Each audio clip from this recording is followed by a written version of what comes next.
अभी कुछ दिन पहले मैं सोच ही रहा था कि मेरा YouTube कंटेंट काफ़ी सीरियस है, क्यों ना इसमें थोड़ी सी एंटरटेनमेंट ऐड की जाए।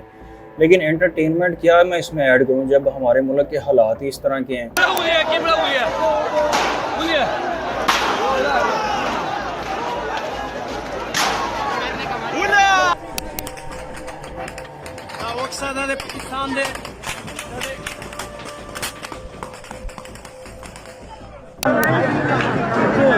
का ही है।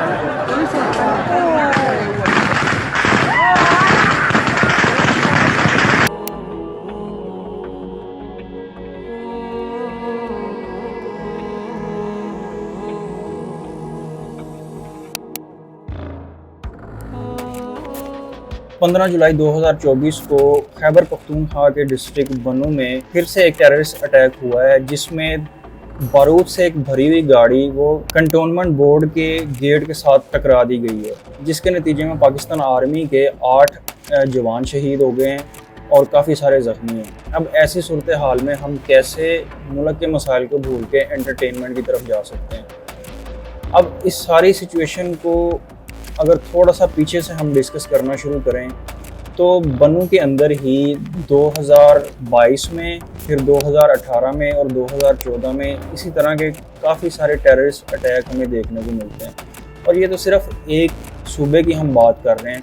पिछले 70 सालों से आप देखें कि सिंध के जो हालात हैं, हर वक्त वहाँ पे इस तरह की इलीगल एक्टिविटीज़ और टेररिस्ट एक्टिविटीज़ होती रही हैं, जिसमें आए दिन हमें कोई ना कोई ऑपरेशन सुनने को मिलता है। जी आज ये ऑपरेशन किया गया है, वहाँ पे आज ये ऑपरेशन किया गया है। फिर इसी तरह ये हमारे जो खैबर एजेंसी वाले एरियाज़ हैं, सारे बलूचिस्तान वाली साइड है सारी, पिछले 70 सालों से यहाँ पे इस तरह के मामला चल रहे हैं। पिछली कुछ दहाइयों से अब खैबर पख्तूनख्वा के मामला हमारे सामने हैं।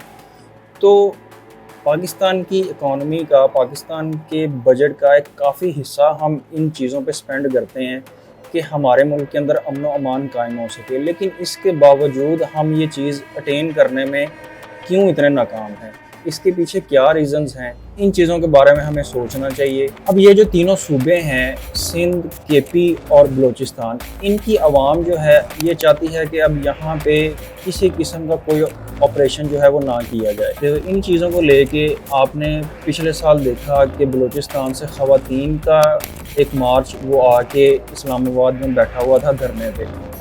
डॉक्टर मारंग बलोच इस धरने को लीड कर रही थी, लेकिन उनकी भी बात नहीं सुनी गई और उनका भी यही था कि हमें सिर्फ अमन चाहिए। और दूसरी एक डिमांड उन लोगों की ये थी कि जो वसाइल, जो चीज़ें उन सूबों से निकल रही हैं, उनका कुछ हिस्सा तो वहाँ पे लगाया जाए, उनको कम से कम बुनियादी ज़रूरियात दी जाएँ, उन्हें खाना पीना दिया जाए, वहाँ के बच्चों के हालात कैसे हैं, उनको बेसिक तालीम दी जाए।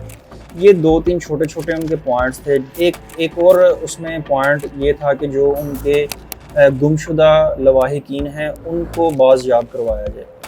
लेकिन वो बेचारे इतने अरसा ख़वातीन इस्लामाबाद, जो कि पाकिस्तान का दारुल हुकूमत है, वहाँ बैठ कर चली गई हैं, लेकिन उनका कोई जो है वो सद्देबात नहीं किया गया। अब यही सिचुएशन हमें केपी में देखने को मिलती है। अब वहाँ के बनू के लोग सारे बाहर निकल आए हैं सड़कों पे और वो भी यही डिमांड करते हैं कि हमें बस अमन चाहिए, ये आए रोज़ के ऑपरेशन और ये मामलात यहाँ पे बंद किए जाएँ और जो वसाइल यहाँ से निकलते हैं उनका कुछ हिस्सा वो हमारे ऊपर स्पेंड किया जाए। लेकिन हमारे कानून नाफिज करने वाले इदारे हैं वो पिछले 70 सालों से ही एक फेलियर का शिकार रहे हैं। जब ऐसे इदारों का ध्यान सिर्फ अपना पेट भरने में होगा तो वो मुल्क के अंदर अमन व अमान को किस तरह से कायम रख सकते हैं। अब यहाँ पे आप सेनेटर मुश्ताक साहब को देख लें, वो हर इस तरह के मामले में आगे होते हैं और वो भी एक ही डिमांड कर रहे हैं कि इस तरह के आए रोज़ ऑपरेशंस जो हैं उनको बंद किया जाए और अमन व अमान की सूरत हाल को कायम किया जाए और लोगों को उनका बुनियादी हक दिया जाए।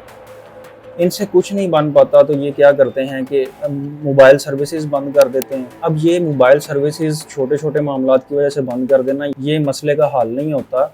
बल्कि इसको एक फेलियर की तरह देखना चाहिए। जब एक स्टेट फेलियर का शिकार होती है और वो कुछ कर नहीं पाती तो वो इस तरह की छोटी छोटी हरकतें करती है। तो मेरी पाकिस्तान के इन इदारों से जो लॉ एंड ऑर्डर के रिस्पॉन्सिबल हैं उनसे रिक्वेस्ट है कि आप दूसरे मामला, दूसरे जिन कामों की तरफ भी आपके ध्यान है उनको छोड़ के जो आपकी असल ड्यूटी है, असल जिम्मेदारी है, उसके ऊपर फोकस करें। और आवाम से भी मेरी यही गुजारिश है कि अपने हक के लिए ज़रूर खड़ा हुआ करें।